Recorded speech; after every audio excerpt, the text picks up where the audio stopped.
The third value, evidenced by all true leaders, I believe, is courage. Courage. And I'm thinking about some of those people in the course of history, perhaps in their own world rather small, in their effect huge. Rosa Parks, you've heard of this name, I'm sure. The first African-American woman who said, "No, I will not sit at the back of the bus." This diminutive person with great spirit changed a movement, changed a generation, because she had courage to take that position. I'm thinking about someone also, a friend and a colleague. Vern Burkhardt is the executive director of the Queen's Printer for British Columbia, and an avid sailor.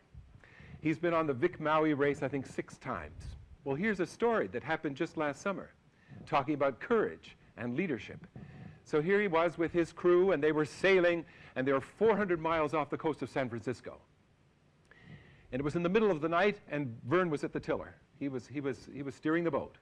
And a huge wind caught the boat, and the boom swept across and smacked him to the extent that he was almost thrown off the vessel. But he held fast.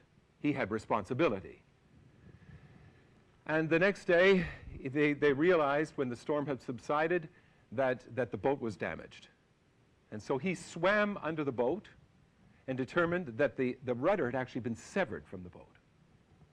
So with his team, they got the anchor, and they devised a way to attach the anchor as a kind of pro tem rudder to get the boat back to safety and back to San Francisco, a distance of 400 miles. That was going to take them a whole week.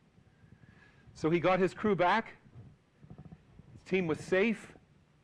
And then he thought to himself, you know, my leg's been bothering me all this past week. I wonder what's the matter. I should check into hospital.